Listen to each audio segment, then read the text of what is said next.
Hello guys, আসসালামু আলাইকুম। ফেসবুকে সাম ইস্যু বা পলিসি ইস্যু আসলে আপনারা অনেকেই কিন্তু বুঝেন না যে এটি কিভাবে ডিলিট করতে হয় বা সমাধান করতে হয়। আপনাদের অনেকের প্রোফাইল বা পেজে এই সমস্যাটা কিন্তু হয়ে থাকে। এখন দেখবেন আমার কিন্তু একটা প্রোফাইলে এই একটা সমস্যা হয়েছে, যেটা হচ্ছে এখানে কিন্তু কপিরাইট একটা অপশন আসছে, যেখানে আমার এই প্রোফাইলটা কিন্তু সমাধান। এখন আপনারা অনেকেই কিন্তু জানেন না যে এর কিন্তু সমাধান আছে। আপনারা অনেকে কিন্তু এরকম দেখলে ভাবেন কি যে মনে হয় আর এটা কিন্তু সমাধান করা যায় না। কিন্তু এটার জন্য সমাধান আছে। কিভাবে করবেন এবং আপনারা এটা সমাধান করার জন্য কি পদক্ষেপ নিবেন সেটা সম্পূর্ণ বুঝিয়ে দেব এই ভিডিওটির মাধ্যমে। ধৈর্য সহকারে ভিডিওটি সম্পূর্ণ দেখলে আপনারা বুঝতে পারবেন যে এরকম যদি কোনো ভিডিওটাতে যদি সাম ইস্যু আসে তো কিভাবে করবেন। তার আগে বলে নিই, হে গাইস, আমি আছি Saiful Islam, SI take unlimited 7223 এর পক্ষ থেকে সবাইকে জানাই শুভেচ্ছা। আপনি যদি আমার চ্যানেলে প্রথম হয়ে থাকেন তাহলে আমার চ্যানেলটিকে সাবস্ক্রাইব করে অল বাটন ক্লিক করে রাখবেন। তাহলে আপনাদের প্রতি নতুন ভিডিও চলে যাবে। Let's go.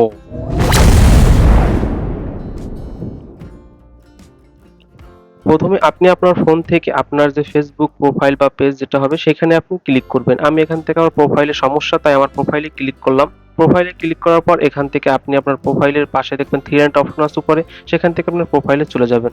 প্রোফাইলে আসার পর এখান থেকে আপনি আপনার প্রোফাইলে আসার পর দেখতে পাবেন পাশে একটা থ্রি লাইন অপশন আছে আপনার। ওই অপশনটিতে যাওয়ার পর দেখতে পাবেন লেখা আছে প্রোফাইল স্ট্যাটাস নামে একটা অপশন। আপনি অন্য পাশ দিয়ে যেতে পারেন, আমি এখান থেকে দেখাচ্ছি। এই প্রোফাইল স্ট্যাটাসে ক্লিক করার সঙ্গে সঙ্গে আপনার সামনে কিন্তু আপনার ফোনের যে কি সমস্যা, এখানে অনেকের আমার কিন্তু কপিরাইট মানে ভিডিওর জন্য আমার সমস্যাটা হয়েছে, এটি আপনি সমাধান করবেন। এখন এই সমাধানটা কিভাবে করবেন তার জন্য আপনার এখানে একটু কাজ আছে। কাজটা হচ্ছে কি, আপনি এখান থেকে আপনার এই যে সমস্যাটা এটা আগে একটা স্ক্রিনশট দিয়ে রাখবেন। আমি এখান থেকে একটা স্ক্রিনশট দিয়ে রাখলাম।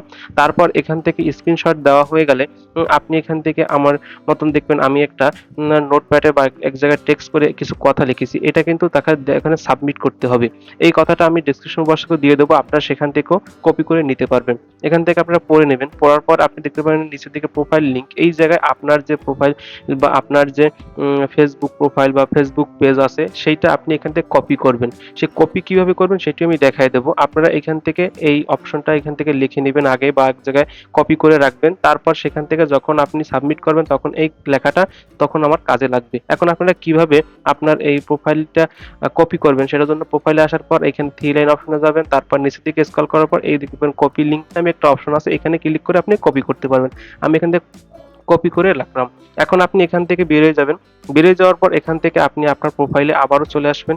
আসার পরে এখান থেকে পাশে যে থ্রি লাইন অপশন আছে সেখানে যাওয়ার পরে আপনি এখান থেকে দেখতে পারবেন আপনার প্রোফাইলের নিচে একটা অপশন আছে।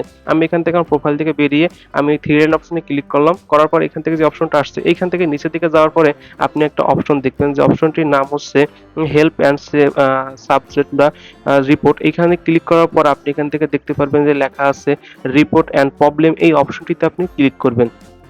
করার পর এখান থেকে নিচের দিকে স্ক্রল করলে আপনি দেখতে পাবেন লেখা আছে continue to report A problem. আপনি এই রিপোর্টের প্রবলেম এই অপশনটি দেখে এখানে ক্লিক করবেন। এখানে অনেক সময় একটু সময় নেয়, অনেকের তাড়াতাড়ি চলে আসে। যদি নেটওয়ার্কের সমস্যা থাকে বা প্রবলেম থাকে বা একটু বেশি হলে অনেক সময় নেয়। আমার এখান থেকে অনেক সময় নিয়েছিল, তাই আমি এখান থেকে ক্লিক করে তবে দেখাচ্ছি। আমার কিন্তু চলে আসছে। এখন আসার পরে আপনি এখান থেকে নিচের দিকে একটু স্ক্রল করলে দেখতে পাবেন ইনক্লুড নামে একটা অপশন আছে, আপনি এখান থেকে ইনক্লুড অপশনে ক্লিক করে দিবেন। এখান থেকে ইনক্লুড অপশনে ক্লিক করার সঙ্গে সঙ্গে আপনাকে এখানে বলা হবে যে আপনার প্রোফাইল বা পেজ কিতে সমস্যা সেটি আপনি দেবেন। আমার যেহেতু প্রোফাইলের সমস্যা তাই আমি প্রোফাইলে ক্লিক করলাম। প্রোফাইলে ক্লিক করার পর আপনি এখানে দেখতে পারবেন লেখা আছে নিচের দিকে একটা অপশন আপলোড ফ্রম ফটো। এখন এখান থেকে আপনি কি করবেন, আপনার ফোন থেকে আপনি যে স্ক্রিনশটটা প্রথমে দেখিয়ে দিয়েছিলাম নিয়েছিলেন, আপনি এখান থেকে আপনার ফোনের সেই স্ক্রিনশটটা এখানে অ্যাপ্রুভেল করবেন। আমি এখান থেকে ক্লিক করে আমি স্ক্রিনশটটা এখানে দিয়ে দিলাম। এখান থেকে স্ক্রিনশটটা দেওয়া হয়ে গেলে আপনি এখান থেকে উপরের দিকে দেখতে পারবেন লেখা আছে যে ডিসক্রাইব দ্য ইস্যু। এখান থেকে আপনি কি করবেন, আপনার যে ইস্যু সম্পর্কে সেটা লিখতে হবে। সেটা কোনটা, ওই যে আমি দেখিয়ে দিয়েছিলাম প্রথমে যে কথাটা লিখতে হবে, সেই কথাটা আপনি এখান থেকে কপি করে এখানে আপনি পেস্ট করে দিবেন। আমি এখান থেকে পেস্ট করে দিলাম। তারপর আপনার যে লিঙ্কটা আপনি দেখাইছিলাম যেভাবে আপনার প্রোফাইলের লিঙ্ক, সেই লিঙ্কটা এখানে কপি করে দিবেন। এখান থেকে প্রোফাইলের লিঙ্কটা আপনার কপি করা হয়ে গেলে ভালোভাবে দেখে নেবেন সবকিছু ঠিকঠাক আছে কিনা। সবকিছু ঠিকঠাক হয়ে গেলে আপনি উপরের দিকে দেখতে পাবেন একটা আইকনের মতন আছে সাবমিটের মতন। আপনি এই সাবমিটের মতন ওই যে উপরের একটা কালো দাগ, এখানে আপনি ক্লিক করার সঙ্গে সঙ্গে কিন্তু আপনার এই অ্যাপ্রুভটা বা আপনার এই সাবমিট হয়ে যাবে আপনার এই অ্যাপ্লিকেশনটা বা রিপোর্টের জন্য যে আপনি যে সাবমিট করছেন সেটা। এখন কিছুক্ষণের মধ্যে থ্যাংক ইউ চলে আসবে আপনার সামনে।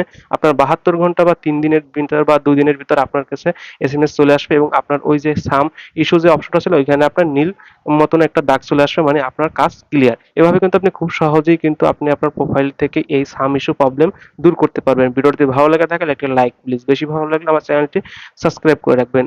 ধন্যবাদ সবাইকে। আসসালামু আলাইকুম।